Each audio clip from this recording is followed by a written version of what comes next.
بسم اللہ الرحمن الرحیم۔ اردو ادب میں ایک اور بہت بڑا نام ابوالکلام آزاد کے متعلق آج ہم بات کریں گے، اور آج سب سے پہلے ان کے متعلق بات کرنے سے قبل ہم ان کی سوانح عمری کا ذکر کریں گے، ان کی حیات کا ذکر کریں گے، ان کی زندگی کے بارے میں کچھ بات کریں گے تاکہ ان کی خصوصیات، ان کے اسلوب بیان اور ان کی کتابوں کے متعلق اور اردو نثر پر ان کے جو اثرات تھے ان سب کو سمجھنے میں آسانی ہو سکے۔ تو بلا تاخیر آغاز کرتے ہیں ابوالکلام آزاد کی حیات کے بارے میں، ان کی زندگی کے بارے میں۔ مولانا ابوالکلام آزاد کا اصل نام احمد تھا۔ آپ 1305 ذی الحجہ کو پیدا ہوئے، اور اگر یہ عیسوی اعتبار سے دیکھا جائے تو اگست یا سپٹمبر 1888 بنتا ہے، 1888، اور مکہ معظمہ میں آپ کی ولادت ہوئی۔ ان کی پیدائش مکہ معظمہ میں ہوئی۔ ان کے والد جو تھے وہ صوفی بزرگ مولوی خیر الدین قادری نقشبندی تھے، ایک اچھے انسان تھے، قادری سلسلے اور نقشبندی سلسلے دونوں کے بزرگ تھے۔ لیکن یہاں یہ بات یاد رہے کہ ان کے والد تو اچھے انسان تھے، قادری اور نقشبندی سلسلے کے بزرگ تھے، مگر ابوالکلام آزاد دینیات کے اعتبار سے، ایمانیات کے اعتبار سے پٹری سے کچھ اتر گئے تھے، اور عقائد میں ان کی ایسی تبدیلیاں واقع ہوئیں کہ جن کی وجہ سے لوگوں نے ان پر گمراہ ہونے کا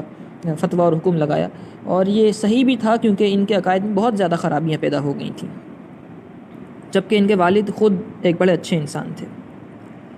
ان کے والد خود پیر تھے، اور ان کے ہزاروں مریدین کلکتہ اور بمبئی وغیرہ علاقوں میں موجود تھے۔ ابوالکلام آزاد کا جو اصل وطن تھا وہ تھا دہلی، اور قصور میں بھی ان کے گھر والے کچھ ان کے اہل خانہ رہا کرتے تھے، جبکہ آپ کی جو ننیال تھی وہ مدینہ منورہ تھی۔ مدینہ منورہ میں ہی آپ کی ننیال تھی۔ ان کے والد تھے دہلی کے، ان کے والد وہاں گئے تھے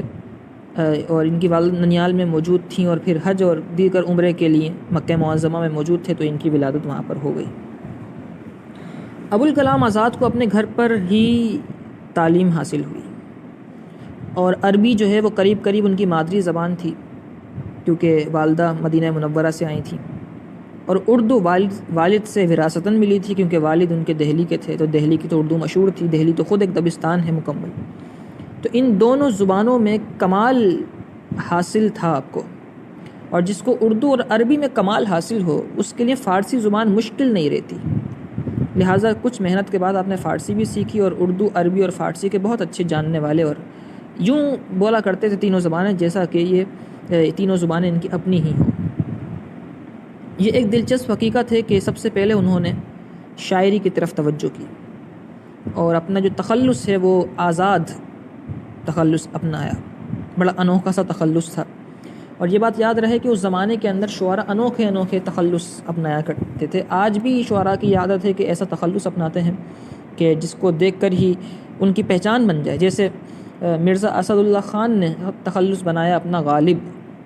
سارے شعراء پر غالب، اور مرزا ہادی نے تخلص بنایا رسوا، اگرچہ وہ نثر نگار تھے لیکن پھر بھی رسوا کے نام سے مشہور ہوئے۔ کسی نے جوش بنایا، کسی نے میر بنایا، میر کا مطلب ہوتا ہے سردار۔ اسی طریقے سے مختلف اچھے تخلص اور نایاب قسم کے تخلص جو ہیں وہ اپنائے گئے۔ کسی نے شعر اپنایا، کسی نے اسد اپنا تخلص اپنایا، علامہ اقبال نے تو سادہ اقبال ہی لکھا۔ تو بہرحال انہوں نے اپنا تخلص بنایا آزاد، اور کلکتے کے مشاعروں میں غزلیں پڑھنا شروع کی۔ 11 سال کی عمر میں اپنے اشعار کا ایک گلدستہ شائع کر دیا، کیونکہ والد پڑھے لکھے تھے، اس لیے یہ 11 سال کی عمر کے بچے کا کام آج بھی نہیں ہے کہ وہ کچھ شائع کر سکے، لیکن انہوں نے شائع کر کے دکھایا۔ 1899 کی بات ہے یہ۔ پھر 15 برس کی عمر میں لسان الصدق کے نام سے، لام سین الف نون لسان، اور الصدق الف لام صاد دال کاف، لسان الصدق کے نام سے آپ نے اپنا ایک خود کا رسالہ جاری کیا، اور 15 برس کی عمر کے اس بچے ابوالکلام آزاد کا جو رسالہ تھا لسان الصدق، اس رسالے کے حالی بہت بڑے فین بن گئے، مداح بن گئے، اس کے پرستار بن گئے۔ اور 1904 میں جب انجمن حمایت اسلام کا لاہور میں جلسہ ہوا، سالانہ جلسہ، تو حال ہی کی ملاقات ہوئی ابوالکلام آزاد سے۔ اس وقت ان کی عمر تقریباً 16 سال تھی، آزاد کی عمر، اور آزاد نے اپنا تعارف اس طرح کرایا کہ میں لسان الصدق جو رسالہ ہے اس کا مدیر ہوں، اس کا ایڈیٹر ہوں۔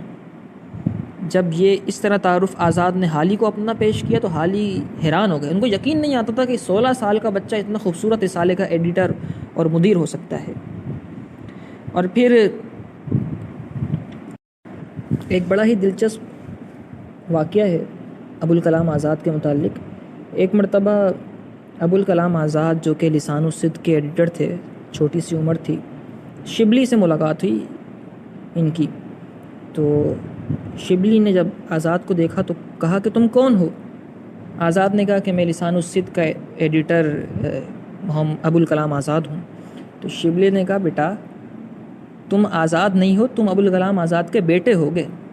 تو انہوں نے بڑے مشکل سے انہیں یقین دلایا کہ نہیں، میں خود ہی آزاد ہوں، میں ابوالکلام آزاد کا بیٹا نہیں بلکہ میرے والد تو وہ مولوی خیر الدین قادری نقشبندی ہیں۔ تو اس طرح کے تھے کہ لوگ ان کو سمجھ اور یقین نہیں آتا تھا لوگوں کہ یہی ابوالکلام آزاد ہیں۔ ابوالکلام آزاد اگرچہ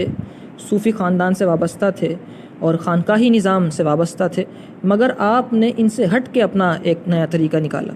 اور جو میں نے آپ کو پہلے کہا کہ ان کے والد اور گھر والے اور گھرانہ تو ان کا اچھا تھا، بزرگوں کا گھرانہ تھا، لیکن یہ خود غلط راستے پر چل پڑے عقائد کے اعتبار سے۔ مولانا آزاد تحریک آزادی کے ایک بڑے ہی اچھے اور شعلہ بیان مقرر تھے اور مجاہد تھے۔ سیاسی اعتبار سے دو قومی نظریے کے مخالف تھے۔ مجاہد تو نہیں کہا جا سکتا انہیں، کیونکہ یہ تو مسلمان اور ہندوؤں کے ایک ساتھ ہونے کے قائل تھے، اور اسی وجہ سے لالچ دل میں پیدا ہوئی ان کے۔ انہوں نے کانگریس کا ساتھ دیا، مسلم لیگ کی مخالفت کی اس دور میں جب مسلمان ساتھ دے رہے تھے، اور گاندھی کو انہوں نے اپنے ساتھ، اور گاندھی کو بڑے بڑے خطابات سے نوازا۔ اور اس طرح انہیں حکومت ہندوستان نے مسلمانوں کی مخالفت کرنے اور مسلم لیگ کی مخالفت کرنے پر انہیں بہت سارے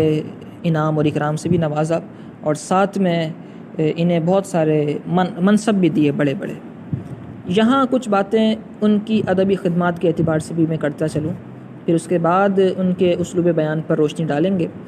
دیکھیے کہ انہوں نے اپنی ادبی خدمات کا آغاز تو 1899 میں کر دیا تھا، جیسا کہ ہم نے کہا ہے کہ آپ نے کلکتے کے مشاعروں میں غزلیں پڑھنا شروع کی تھیں۔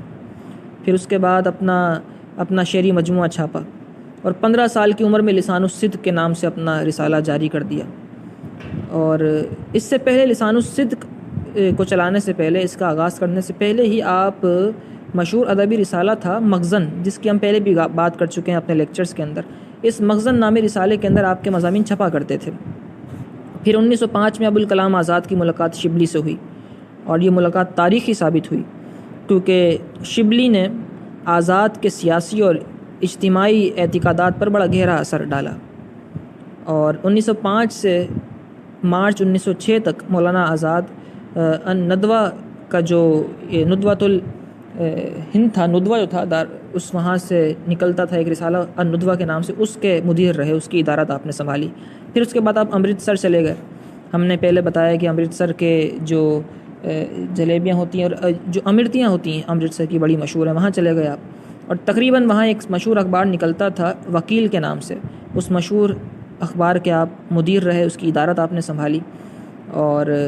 جون 1912 میں کلکتے سے آپ نے خود ایک اخبار جاری کر دیا جس کا نام تھا الہلال، اور اس اخبار کو اس حوالے سے بڑا جانا اور پہچانا جاتا ہے کیونکہ اس اخبار نے سیاسی اعتبار سے بڑا کام کیا، کیونکہ یہ خود دو مسلم ایک قومی نظریے کے قائل تھے، دو قومی نظریے کے قائل نہیں تھے، تو اور اس اخبار کے اندر اسی حوالے سے اپنے چھاپا کرتے تھے۔ تو اس کی مخالفت بھی کی گئی، اور جس چیز کی مخالفت کی جائے وہ اتنی ہی مقبول ہو جاتی ہے، اس لیے الہلال جو ان کا اخبار تھا مسلمانوں اور مسلم لیگ کی مخالفت کے حوالے سے بڑا مشہور ہو گیا۔ آج بھی الہلال کے تراشے ملتے ہیں، تاریخی حوالے سے اسے اہمیت حاصل ہے۔ مذہبی نقطہ نظر سے ابوالکلام آزاد کا سب سے اہم کام جو ہندوستان کے مسلمانوں کی مذہبی تاریخ میں ہمیشہ یاد رکھا جائے گا، وہ یہ تھا کہ جدید علم کلام کی انہوں نے تردید کر دی، اور اس سے کوئی فائدہ مسلمانوں کو نہیں ہوا بلکہ الٹا نقصان ہی ہوا، کیونکہ انہوں نے نئی چیزیں پیش کی۔ سر سید نے نیچریت کے عقائد بیان کرنا شروع کیے تھے، اور سر سید جو ہیں وہ معتزلی ایک فرقہ تھا کسی زمانے میں جو کہ اب ختم ہو چکا ہے، ان کے عقائد بڑے گندے تھے، تو معتزلی جو فرقہ تھا اس فرقے کے عقائد سر سید نے اپنائے اور سر سید سے اس فرقے کی تجدید نو ہوئی، آپ یہ سمجھیے۔ تو لوگ سر سید کے مخالف ہو گئے تھے، لیکن ابوالکلام آزاد نے سر سید کے عقائد کو دلائل کے ساتھ بیان کرنا شروع کیا، اور ظاہر سی بات ہے جب انسان کے پاس علم ہوتا ہے تو وہ غلط چیزوں کو بھی دلائل کے ساتھ بیان کر سکتا ہے۔ تو ان سر سید کی غلط باتوں کو دلائل دے دے کے انہوں نے بیان کرنا شروع کیا، اور اس طریقے سے سر سید کے بارے میں بہت سارے جو لوگوں کے شبہات تھے جو وہ صحیح ہونا شروع ہوئے، اور لوگ سر سید کے اعتقاد سے جو ہے وہ مانوس ہو کے ان سے وابستہ ہونا شروع ہو گئے۔ گویا کہ مسلمانوں کو عقائد کے اعتبار سے گرانے میں سر سید کا جتنا کردار ہے، سر سید کو سہارا دینے میں ابوالکلام آزاد کا کردار ہے، یہ دونوں مسلمانوں کے عقائد کرنے کے گناہ میں شریک ہیں، ہندوستان کے مسلمانوں کے۔ اور اس سلسلے میں انہوں نے ایک آدھ کتاب بھی اپنی تصنیف کی، پھر اس کی وجہ سے ان کی مخالفت بھی کافی ہوئی۔ اردو ادب کے اعتبار سے ان کا ایک کام بڑا اچھا تھا، وہ یہ کہ انہوں نے اردو کے اندر جب انگریزی الفاظ شامل ہو رہے تھے تو اس وقت انہوں نے انگریزی الفاظ کو ترک کر کے عربی کے ٹھوس الفاظ کو ڈالنے کی اردو میں ایک رواج جو ہے وہ بنایا کہ عربی کے الفاظ ڈال دیے جائیں تو بہتر رہے گا، جس سے اردو کے ذخیرہ الفاظ میں اضافہ ہوا اور مسلمان جو ہے وہ انگریزی کے الفاظ استعمال کرنے سے کچھ نہ کچھ بچ گئے۔ الہلال جو ان کا اخبار تھا وہ 1914 میں بند ہوا، اور الہلال کے بعد آپ نے ایک نیا اخبار شروع کیا جس کا نام رکھا البلاغ، الف لام با لام الف غین، البلاغ نام سے ایک نیا اخبار انہوں نے جاری کیا۔ یہ اخبار 1916 میں بند ہو گیا، اور البلاغ اور الہلال کے اندر کیونکہ یہ مخالفتیں بڑی کیا کرتے تھے، سیاسی اعتبار سے بڑی باتیں کرتے تھے، تو انہی پاداش میں انہیں نظر بند کر دیا گیا ان کے گھر کے اندر، جہاں انہوں نے ایک کتاب لکھی جس کا نام تھا تذکرہ، اور اس کتاب کے اندر انہوں نے تاریخ اور ہندوستان کے موجودہ حالات پر بحث کی۔ 1920 میں مولانا آزاد رہا ہوئے 4 سال کے بعد، 1916 میں اندر گئے تھے نظر بند میں، اور پھر 1920 میں آزاد ہوئے۔ یہ وہ زمانہ تھا کہ جب تحریک خلافت چل رہی تھی، اور جو سلطنت عثمانیہ ہے اس کو گرانے کی کوششیں ہو رہی تھیں، اور اس کو ریوائیو کرنے کے لیے، اس کے ریوائیول کے لیے، اس کو پھر سے چلانے کے لیے تحریک خلافت کا آغاز ہندوستان کے مسلمانوں نے کیا ہوا تھا۔ مولانا آزاد نے تحریک خلافت میں بڑھ چڑھ کے حصہ لیا۔ آخری عمر میں سیاسی مصروف بہت زیادہ ہو گئے، سیاسی اعتبار سے مصروفیتوں کے، کیونکہ یہ کانگریس میں تھے تو مسلمانوں کی مخالفت، جب مسلمانوں کی مسلم لیگ بڑھ چڑھ کے آگے بڑھنے لگی تو کانگریس کو بھی بڑھ چڑھ کے آگے بڑھنا تھا، اسی لیے مسلمانوں کی مخالفت اور مسلم لیگ کی مخالفت میں بڑھ چڑھ کے آگے بڑھنے لگے، اور سیاسی طور پہ بے حد مصروف ہو گئے۔ مگر اس سب کے باوجود تھوڑا بہت وقت علمی اور دینی کاموں کے لیے نکال لیا کرتے تھے۔ ترجمان القرآن کی پہلی جلد ستمبر 1931 میں شائع کی، دوسری جلد 1935 میں شائع کی، اور اس کے بعد پھر ترجمان القرآن جو ان کا ترجمہ تھا قرآن کا، اس کے کئی ایڈیشنز بعد میں بھی شائع کرتے رہے۔ ایک انہوں نے کتاب لکھی جس کا نام تھا اسیری احمد نگر۔ یہ کتاب انہوں نے 1942 سے 1945 کے درمیان لکھی ہے، اور اس کے اندر تاریخ کے بات اور اپنی قید کے بات لکھے ہیں، قید کے اندر جب تھے اس کے واقعات لکھے ہیں۔ اس کتاب کی خاصیت یہ ہے کہ اس کتاب میں مولانا اپنے فن کے عروج پہ نظر آتے ہیں، اور شعر و ادب کی گل افشانیوں کو بڑی اچھی طریقے سے بیان کیا ہے۔ اور ایک اور کتاب لکھی تھی انہوں نے، اس کا نام تھا تریاق، اور ایک اور کتاب تھی داستان بے ستون۔ تو یہ 2 کتابیں اردو کے اندر بہت اعلیٰ مرتبے کی تھیں، کیونکہ اس کے اندر انہوں نے اپنے فن کا جو عروج اور مظاہرہ کیا، کیونکہ آخری عمر میں تھے اور پھر قید میں تھے، تو فرصت کے ایام میں انہوں نے یہ دونوں کتابیں لکھی ہیں، تو اس میں اپنے فن کے عروج پہ نظر آتے ہیں۔ مولانا 2 قومی نظریے کے مخالف تھے۔ مولانا آزاد ایک بہت اچھے اہل قلم تھے، اور ان کے جیسے اہل قلم کا ملت میں سے چلا جانا کسی سانحے سے کم نہیں تھا۔ مولانا کو عہدوں کی بلندیاں حاصل ہوئیں، مگر ذہنی طور پر وہ ہمیشہ پریشان رہے، کیونکہ جو بندہ حق سے ہٹتا ہے پھر چاہے اس کو کتنا بھی بڑا مقام اور مرتبہ کیوں نہ دے دیا جائے، ذہنی اور قلبی سکون حاصل نہیں ہو سکتا۔ قلیل اگر برکت کے ساتھ ہو نا، قلیل روزی ہو برکت کے ساتھ تو چین کی نیند آتی ہے، کثیر ہو لیکن لوٹا ماری اور اسلام اور مسلمانوں اور کسی ظالم کے ساتھ دینے کے ساتھ ہو، مظلوموں پر مزید ظلم کرنے کے ساتھ اگر زیادہ کمایا جائے تو اس کمانے میں نہ برکت ہوتی ہے نہ سکون کی نیند ہوتی ہے۔ حرام کا لقمہ ہی پیٹ کے اندر آگ لگانے کے لیے کافی ہوتا ہے اور بیماریوں کو لے جانے کے لیے، بیماریوں کو پیدا کرنے کے لیے کافی ہوتا ہے۔ تو ذہنی طور پہ پوری زندگی انہیں سکون نہیں مل سکا، مگر ان کی یہ کوتاہی، ان کی یہ غلطی ہمیشہ یاد رکھی جائے گی کہ اردو کا اتنا بڑا نام لیکن مسلمانوں کا ساتھ نہیں دیا، مسلمانوں کی اتنی مخالفت کی۔ بہرحال ہم تو اردو کے اعتبار سے بات کر رہے ہیں، جب ان کے عقائد پر کبھی گفتگو کرنے کا موقع آیا، کبھی لیکچر دینے کا موقع آیا تو ان کے عقائد بھی بیان کریں گے، کس قدر بدعقیدگی کی طرف جا چکے تھے، فرشتوں کے، جنت کے، دوزخ کے، محشر کے، وحی کے، بہت ساری چیزوں کا انکار کر چکے تھے یہ سر سید کے ساتھ مل کر۔ اور مسلمانوں کی مخالفت میں انہوں نے یہاں تک کہہ دیا کہ اگر نبی پاک صلی اللہ علیہ وسلم کے بعد کوئی نبی ہوتا، نعوذ باللہ من ذالک، تو وہ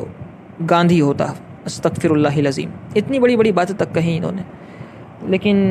ان سب کو ابھی فی الحال ہم اس پر گفتگو نہیں کر رہے، تو ان سب کے باوجود صحافت کی دنیا میں اور قلم کی دنیا میں، اردو ادب کی دنیا میں انہیں ہمیشہ یاد رکھا جائے گا اور ان کی تحریروں کو ہمیشہ یاد رکھا جائے گا۔ اردو کے اندر ایک بہت بڑا نام ہمیشہ تابندہ اور زندہ رہے گا۔ اسی کے ساتھ ساتھ ہمارا آج کا یہ لیکچر اپنے اختتام کو پہنچا۔ انشاءاللہ اگلے لیکچر میں پھر ان کے اسلوب تحریر کے ساتھ پھر سے حاصل ہوں گے۔ آج کا لیکچر بہت زیادہ پرمغز ہے، بہت ساری باتیں ہم نے کی ہیں، سوانح حیات بھی ذکر کی ہے، ان کے ادبی خدمات کا بھی تذکرہ کر دیا ہے، اسے ضرور سنا جائے، لکھا جائے، تاریخ بھی ہم نے بڑی تفصیل سے بیان کر دی ہے۔